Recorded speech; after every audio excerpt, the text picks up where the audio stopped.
जय Hind and hello guys, स्वागत है आपका आपके अपने YouTube चैनल ज्ञानदेव होस्ट में। और इस वीडियो में मैं आपको बताने वाला हूं RRB ministerial and isolated categories भर्ती 2025 ऑनलाइन फॉर्म के बारे में कि कैसे आपको फॉर्म फिलअप करना है। गाइस वैसे तो मैं इसके फॉर्म फिलअप की वीडियो ऑलरेडी बना चुका हूं, बट मैं देख रहा हूं कि आपके सामने अलग अलग प्रॉब्लम आ रही है इस फॉर्म को भरने को लेकर के, तो एक एक करके सभी कमेंट का आंसर करना पॉसिबल नहीं होता, इसलिए मैं यहाँ पर आपके लिए स्पेशल वीडियो बना रहा हूँ ताकि जो भी आपके सवाल डाउट है, जो कि कॉमन मिस्टेक आप कर रहे हैं, कॉमन प्रॉब्लम आपके सामने आ रही है, उनका सॉल्यूशन आपको इस वीडियो में देख करके पूरा फॉर्म बिना किसी मिस्टेक के भर करके दिखाऊं।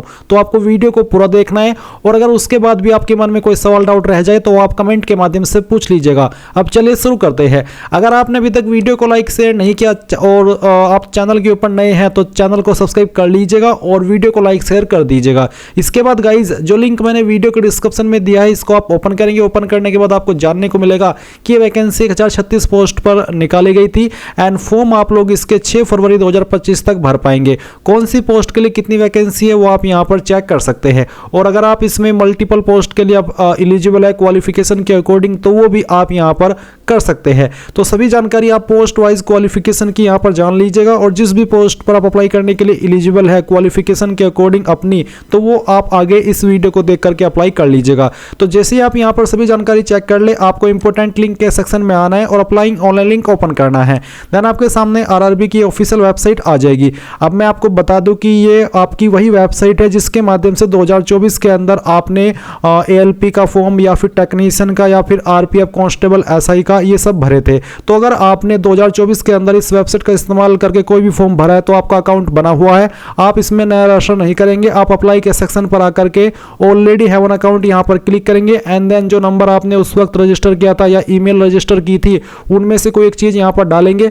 आपने जो उस वक्त पासवर्ड बनाया था वो पासवर्ड डालेंगे और फिर आई एम नॉट रोबोट के ऊपर क्लिक करके लॉगिन कर लेंगे। पासवर्ड भूल चुके हैं तो आप यहां पर फॉरगॉट पासवर्ड पर क्लिक करके आपका रजिस्टर्ड नंबर या ईमेल एड्रेस डालेंगे। फिर जो डेट ऑफ बर्थ आपने फॉर्म में भरी थी वो डेट ऑफ बर्थ सेलेक्ट कर लेंगे और उसके बाद आप यहां पर आई एम नॉट रोबोट के ऊपर क्लिक करके जैसे ही प्रोसीड करेंगे तो आपको मैसेज के माध्यम से आपका नया पासवर्ड सेंड किया जाएगा जिसका इस्तेमाल करके आप यहां पर लॉगिन हो जाएंगे। पर गाइस अगर आप फ्रेशर है, आपने इस वेबसाइट का इस्तेमाल करके 2024 के अंदर कोई फॉर्म नहीं भरा, पहली बार इस वेबसाइट को देख रहे हैं या फिर पहली बार रेलवे का कोई फॉर्म भर रहे हैं, तो फिर आप यहां पर होम के सेक्शन पर आकर के क्रिएट एन अकाउंट इसके ऊपर क्लिक करेंगे। अब गाइज मैं आपको यहां पर एक स्पेशल जानकारी दे रहा हूं जो कि आपके लिए काफी इंपॉर्टेंट रहेगी, इसलिए आप इस पार्ट को स्किप मत कीजिएगा। तो बेसिकली गाइज टेक्स्ट बुक आपके लिए लेकर क्या है द रिपब्लिक डे सेल, और इस सेल के चलते आप लोग यहां पर yearly text book pass pro सिर्फ और सिर्फ 351 रुपए में परचेज कर सकते हैं, जो कि इस साल की सबसे बड़ी इसमें छूट आपको मिल रही है। और अगर आप मेरे कोड GDH का इस्तेमाल करेंगे तो आपको एक्स्ट्रा 12% की ऑफ मिल जाएगी। और मैं आपको ये भी बता दूं कि अगर आप इसको रात में 25 जनवरी 12 से 1 बजे के बीच में लेते हैं तो आपको एक नहीं बल्कि 2 साल की मेंबरशिप मिलेगी। जी हाँ, आपने सही सुना, नॉर्मली आपको 351 रुपए में 1 साल की मिलेगी, बट अगर आप 25 जनवरी रात 12 से 1 बजे के बीच में इसको परचेज करते हैं तो आपको यहाँ पर सिर्फ 351 में और मेरे कोड का इस्तेमाल करके जो फायदा मिलेगा वो तो मिलेगा ही, साथ ही आपको 2 साल की वैलिडिटी यहां पर दी जाएगी। और ऐसे ऑफर आपको बार बार नहीं मिलते, ये आपका अनबीटेबल डिस्काउंट है पास प्रो का। जाइए और वीडियो के डिस्क्रिप्शन में जो बाय लिंक है उसका इस्तेमाल करके इसको बाय कर लीजिए। कोई भी सवाल डाउट हो तो आप पूछ लीजिएगा। और यहां पर भी आपको नोट करके यही बोला है कि अगर आपने CN का कोई भी फॉर्म भरा था जो कि आरआरबी के द्वारा 2024 में आया था तो आपको इसमें दोबारा रजिस्ट्रेशन करने की आवश्यकता नहीं है, आप उसी इन्फॉर्मेशन का इस्तेमाल करके लॉगिन कर लीजिएगा। पर अगर आप इस पेज के ऊपर आए हो तो इसका मतलब है कि आप फ्रेशर है। इसके लिए गाइज आप यहां पर अब ओके करेंगे और अपना जो नया रजिस्ट्रेशन है वो कर लेंगे। इसके लिए सबसे पहले कंट्री ऑफ नेशनलिटी में आप इंडिया सेलेक्ट करेंगे, फिर पर्सनल इन्फॉर्मेशन में जो भी आपका नाम 10th के सर्टिफिकेट के अकॉर्डिंग है वो आपको यहाँ पर डालना है, उसको दोबारा से डाल करके आपको वेरीफाई कर देना है। अगर आपने 10वीं के बाद में आपका नाम बदला है तो यस करिए, नहीं तो आपको नो करना है। फिर जो भी आपकी डेट ऑफ बर्थ है वो आप यहाँ पर कैलेंडर के ऊपर क्लिक करके सिलेक्ट कर लेंगे, पहले ईयर, फिर यहां से आपका जो भी मंथ है वो और उसके बाद में डे, एंड देन उसको दोबारा सेलेक्ट करके वेरीफाई कर लेंगे। फिर आपको आपका जेंडर सेलेक्ट करना है, उसको दोबारा सेलेक्ट करके वेरीफाई कर लेना है। फिर फादर नेम डालेंगे, फादर नेम को दोबारा डाल करके वेरीफाई कर लेंगे। उसके बाद मदर नेम डालना है, मदर नेम को दोबारा डाल करके वेरीफाई कर देना है। फिर आता है आपका आधार कार्ड का नंबर, तो आप आधार कार्ड नंबर डालिए और वेरीफाई यूजिंग आधार इसके ऊपर क्लिक कीजिए। अगर आपके पास आधार कार्ड नहीं है तो आप I do not have Aadhaar card इसके ऊपर क्लिक करके यहाँ पर I do not have Aadhaar card इसके ऊपर क्लिक कीजिएगा और फिर इनमें से कोई भी एक आईडी आपको सिलेक्ट कर लेनी है एंड देन उसका जो भी नंबर है वो यहाँ पर डालना है। इश्यूइंग अथॉरिटी बतानी है कि कौन सी अथॉरिटी के द्वारा आपका ये आईडी जारी हुआ है और कहाँ से जारी हुआ है, उस स्थान का नाम भी आपको देना होगा। पर अगर आपके पास आधार है तो फिर आपको ये देने की आवश्यकता नहीं पड़ेगी। फिर आप यहाँ पर आपका ईमेल एड्रेस डालेंगे और जनरेट ईमेल ओटीपी पर क्लिक करेंगे तो आपके ईमेल पर एक ओटीपी जाएगा जो कि आप यहाँ पर डाल देंगे। फिर नंबर डालेंगे सेम वे में और मोबाइल वाला जो ओटीपी है वो जनरेट करेंगे और उसको यहाँ पर डाल देंगे एंड देन आप यहाँ पर एक पासवर्ड बनाएंगे। पासवर्ड के अंदर आपके इंग्लिश का कैपिटल लेटर, स्मॉल लेटर, साथ ही साथ कोई एक स्पेशल कैरेक्टर भी होना चाहिए। तो कुछ इस तरह का पासवर्ड बना लेंगे और फिर उसको दोबारा डाल करके वेरीफाई कर देंगे एंड देन एक कैप्चा कोड डाल करके preview and create an account के ऊपर क्लिक करेंगे। इसके बाद आपने जो भी इंफॉर्मेशन आपने भरी रजिस्ट्रेशन के समय वो आएगी और आप जब आपको लगे कि यहाँ सभी जानकारी सही है तो आप उसको सबमिट कर देंगे। क्योंकि मेरा अकाउंट पहले से बना हुआ है इसलिए मैं यहाँ पर होम के ऊपर आकर के ऑलरेडी हैव एन अकाउंट के ऊपर क्लिक करके अपना रजिस्टर्ड नंबर और पासवर्ड यहाँ पर डालता हूँ और फिर कैप्चा कोड डालने के बाद में लॉगिन के ऊपर क्लिक करता हूँ और आपको भी ऐसा ही करना है। अब लॉगिन करने के बाद में आपके सामने इस तरह से जनरल इंस्ट्रक्शंस आएंगे। मैं आपको बता दूं कि अगर आपका पहले से अकाउंट बना हुआ है तो आप ओटीपी वेरिफिकेशन करेंगे और अगर आपने अभी रजिस्ट्रेशन किया है तो आप यहाँ पर जो आपका आधार वेरिफिकेशन है वो करेंगे और वो करने के बाद आप ऑनलाइन एप्लीकेशन के सेक्शन में आएंगे और आपको यहाँ पर आपकी जो वैकेंसी है वो देखने को मिल जाएगी। अब आप यहाँ पर किस जोन के लिए अप्लाई करना चाहते हैं या फिर कर रहे हैं वो आप सिलेक्ट कर लीजिए। फिर आप यहाँ पर इसके ऊपर टिक कीजिए और नेक्स्ट के ऊपर क्लिक कर दीजिए। अब नेक्स्ट के ऊपर क्लिक करने के बाद अगर आपने अपना फॉर्म इस वेबसाइट का इस्तेमाल करके कोई भी 2024 के अंदर भरा था तो आपकी इन्फॉर्मेशन फैच कर ली जाएगी और अगर आप फर्स्ट टाइम भर रहे हैं तो आप यहाँ पर आपकी जानकारी भरेंगे। तो सबसे पहले आप यहाँ पर इन्फॉर्मेशन देंगे मैरिटल स्टेटस की, तो आप मैरिड है या अनमैरिड वो आप सिलेक्ट कर लेंगे। रिलीजन आपका क्या है वो आप सिलेक्ट कर लेंगे। उसके बाद में क्या आपको जो छूट मिलती है फीस की क्या वो आप लेना चाहते हैं। अगर आप SC ST है तो आप यहाँ पर यस कर दीजिए। अगर आप SC ST है तभी आपके सामने ऑप्शन एक्टिव होगा। फिर आती है मदर टंग, आपकी मातृभाषा कौन सी है वो आप सिलेक्ट कर लेंगे। फिर किस लैंग्वेज के अंदर आप अपना एग्जाम देना चाहते हो वो लैंग्वेज आप सिलेक्ट कर लेंगे। जो भी आप सिलेक्ट करेंगे इसी लैंग्वेज में फिर आपको एग्जाम देना होगा। Permanent visible mark of identification, आपकी बॉडी के ऊपर वो निशान जिससे आपकी बॉडी की पहचान होती है आप उस मार्क के बारे में यहाँ पर लिखेंगे। और फिर है मार्क 2, अगर आपकी बॉडी के ऊपर एक से ज्यादा परमानेंट मार्क है तो आप दूसरे मार्क के बारे में लिख दीजिए, नहीं है तो नो मार्क लिख दीजिएगा। अब आती है कम्युनिटी, तो आपकी कास्ट कैटेगरी कौन सी है, general, SC ST OBC EWS जो भी है वो आप सिलेक्ट कर लीजिए। मैं फॉर्म को डेमो के लिए भरा हूं इसलिए मैंने ऐसे सिलेक्ट किया है। आप आपकी रियल कैटेगरी जो भी है वो आप यहाँ पर सिलेक्ट करेंगे। उसके बाद में आपकी जो कास्ट है उसका नाम आपको यहाँ पर खुद से एंटर करना होगा। कम्युनिटी सर्टिफिकेट नंबर, ये जो आप कास्ट सर्टिफिकेट देंगे ये आपका सेंट्रल का होना चाहिए और जो आपका कम्युनिटी सर्टिफिकेट नंबर है वो आप यहाँ पर लिख दीजिएगा आपका सर्टिफिकेट चेक करने के बाद में। अब ये सर्टिफिकेट इनमें से कौन से पोस्ट के अधिकारी ने जारी किया है वो आपको सिलेक्ट कर लेना है। जहां पर आपके सर्टिफिकेट पर नीचे की तरफ मोहर लगी हुई होगी वहीं पर आपको सक्षम अधिकारी के बाद में पोस्ट के अधिकारी का नाम लिखा होगा। CO, मजिस्ट्रेट, एडिशनल मजिस्ट्रेट या फिर नायब तहसीलदार, तहसीलदार, तालुका मजिस्ट्रेट को तहसीलदार बोलते हैं। तो आपने आपके सर्टिफिकेट के ऊपर जिस भी पोस्ट का अधिकारी का नाम है यानी कि पोस्ट है वो पोस्ट आपको सिलेक्ट कर लेनी है। उसके बाद कौन सी स्टेट के द्वारा जारी हुआ है वो स्टेट सेलेक्ट करेंगे। किस डेट में जारी हुआ है वो डेट भी आप सिलेक्ट कर लेंगे। कि एक है फिर do you wish to avail free rail travel pass for the exam, यानी कि जो फ्री रेल ट्रेवल पास मिलता है एग्जाम के लिए क्या आप वो लेना चाहेंगे। अगर हाँ तो यस, नहीं तो आप नो भी कर सकते हैं।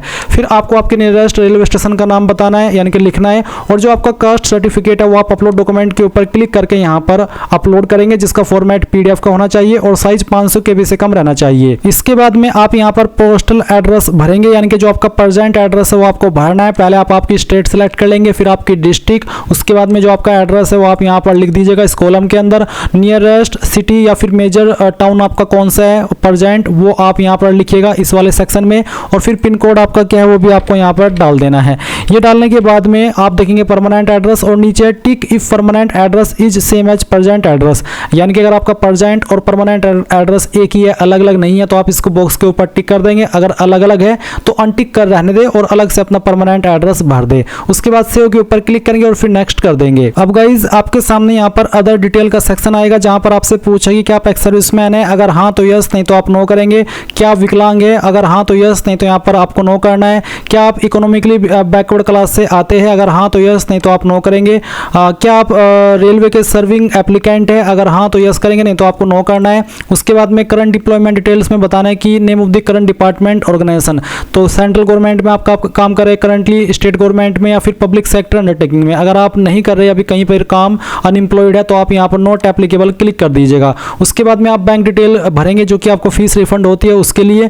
तो यहाँ पर है refund of fee account holder, यानी कि आप किस नाम पर बैंक अकाउंट है उसका नाम आपको लिखना है।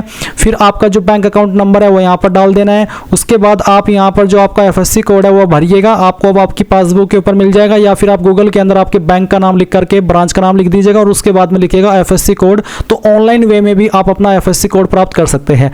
जैसे ही आप एफएससी कोड डाल करके कंफर्म करेंगे तो आपकी जो बैंक का एड्रेस है वो ऑटोमेटिकली फैच कर ले जाएगा। आप इस जानकारी को आप सेव एंड देन फिर नेक्स्ट कर दीजिएगा। अब आपके सामने यहाँ पर क्वालिफिकेशन की जानकारी आएगी। सबसे पहले आप 10th की इन्फॉर्मेशन भरेंगे, तो 10th की इन्फॉर्मेशन किस तरह से भरेंगे देख लीजिए। आप आपकी स्टेट बताएंगे कि कहाँ से आपने आपकी 10वीं की है, फिर आपकी डिस्ट्रिक्ट बताएंगे, आपके बोर्ड का नाम यहाँ पर लिख देंगे, और फिर डेट ऑफ पासिंग, कब आपने 10वीं पास कर ली थी वो डेट आप सिलेक्ट करेंगे। रोल नंबर क्या था 10वीं का वो आप यहाँ पर डाल देंगे।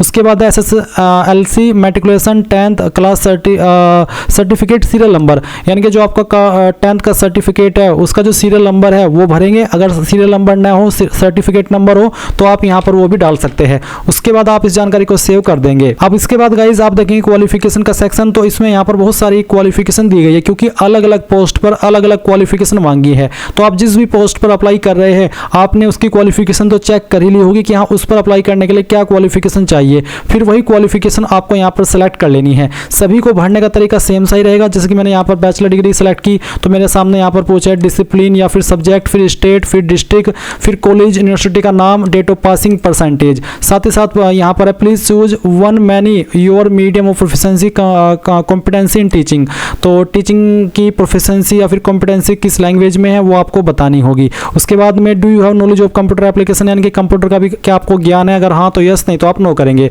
अब मान लीजिए कोई कैंडिडेट किसी अन्य पोस्ट पर अप्लाई करे, तो उसमें मैं यहाँ पर एक और क्वालिफिकेशन अन्य सेलेक्ट करके दिखाता हूँ। जैसे कि मैं बीएड और इक्विवेलेंट डिग्री सेलेक्ट करता हूँ, तो भी आपके सामने सेम ही ऑप्शन रहेंगे। इसमें अगर डिग्री जो डिसिप्लिन सब्जेक्ट अगर वो एप्लीकेबल हो रहा है तो वो आप सेलेक्ट कर लीजिएगा।